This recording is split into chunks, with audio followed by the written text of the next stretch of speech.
Hi everyone, it's your girl Crystal and welcome back to my channel. It's that time of the month again. It's time to start a new monthly bullet journal setup. But before we do, I'd like to say thank you so much to you for watching my videos and supporting my channel.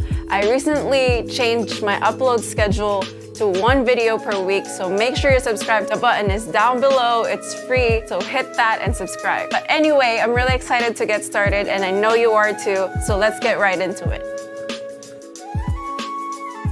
Okay, so for May, I wanted to do something minimal and simple since last month's theme was, as I would say, a bit more dramatic and detailed. I've been obsessing over one-line art recently and wanted to incorporate them on this month's setup, but as I'm making my way through finding inspiration on Pinterest, I found some minimal illustrations and I really love the way they look. So I thought I was being clever by making this illustration of a hand writing out May, which is essentially all I really need to write on the cover page if I'm really being minimal. But I think this turned out so cute. On the next page is of course my monthly log. I decided to keep this one simple and go back to the basic bullet journaling monthly layout. I find this page useful for remembering birthdays and special events, so it's something I always go back to. I drew this growing plant or leaves on the bottom right corner to balance out the space and wrote down the days of the month vertically next to it. I messed up the days of the week at the end here, but I kind of just wrote over them and moved on because I can't really be bothered. I really like the simplicity of this page, and I finished it off with a delicate line right in the middle. Moving on, I always have my goals page right next to my calendar. This month, I'm changing the title to Goals and Intentions. I want to remind myself of the purpose of my goals and make sure to always keep them in mind. On the bottom right, I drew this girl holding a cup of coffee. Actually, that's probably tea because one of my goals is to reduce my caffeine intake. Anyway, I went back and made the title a little bit thicker, and I really love how this whole spread came out. So as I was tracking my mood last month, I realized that on some of the days that I was feeling a bit more overwhelmed, I didn't really get much sleep. So for this month, I wanted to track my sleeping pattern. May is looking to be an active month for me, and I want to make sure that I get enough sleep to stay productive and be in my best mood. Since I started bullet journaling, trackers have been such a great way for me to check and keep myself accountable. They have helped me understand how my body works and what it needs, and I'm really developing my self-awareness here, guys. Over on this blank space, I drew this on what is essentially me laying on my desk when I just couldn't keep up with life. I'm genuinely loving how these illustrations are coming out. Like, wow, go me. I had no idea I can draw like this. But I'm so happy with how these look. I'm also just using one pen here and a black marker to fill in bigger spaces. Other than that, this setup only really needs one good black pen, and that's all you need. It's very minimal and low maintenance. I can't wait to fill this in. Onto my habit tracker. I have been wanting to do a full spread habit tracker lately because the layout that I've been doing from my previous setup feels a bit crowded. But to be fair, I do track a lot of habits. Nate now calls me the mother of trackers. I just keep finding things that I want to track. It's just been a fun game for me. I think the first time I started using trackers, I tracked 25 habits, and I was so proud of myself.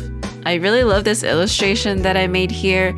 I think it's such a good representation of how much patience you really need and how much it takes to build habits. One of my favorite books is The Power of Habit by Charles Duhigg. It talks about how to develop positive routines that make you productive and happy.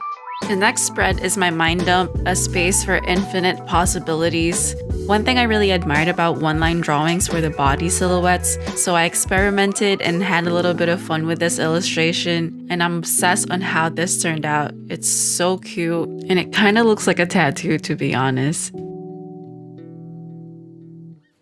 I'm really loving the openness of these layouts. I initially wanted to do these minimal layouts because I'm traveling a lot this month. I wanted to be able to keep up with them. But I'm really loving the way these are turning out, and I really love this style.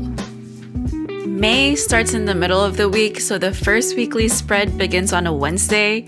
I'm trying out a very minimal layout for this one.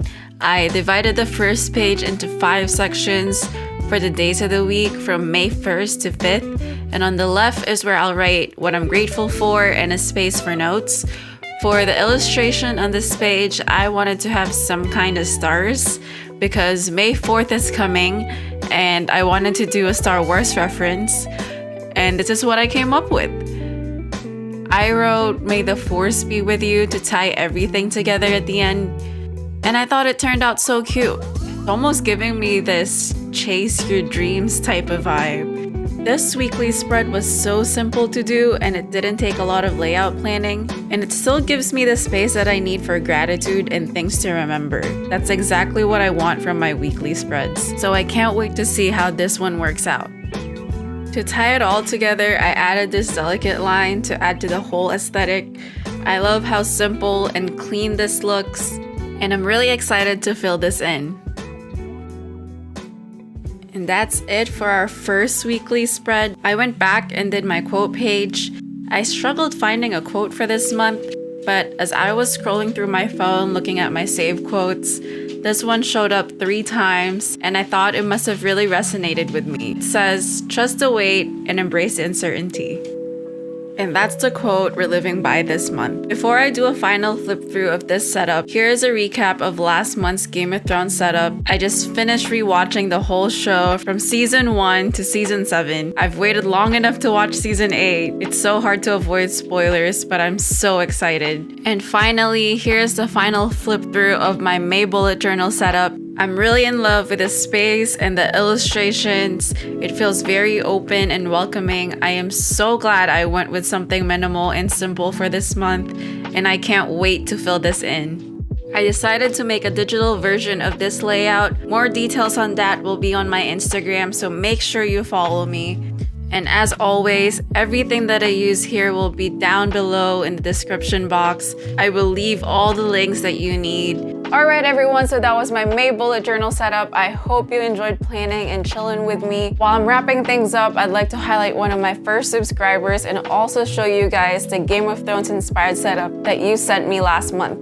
If you like this month's theme and want a digital printable copy, make sure you follow me on Instagram at Chriselle Manavat. And if you want to see more bullet journal content, make sure you subscribe and hit the like button if you haven't already. Thank you guys so much for all the love and support you show this channel. You guys are awesome, and I'll talk to you in the next one. Bye!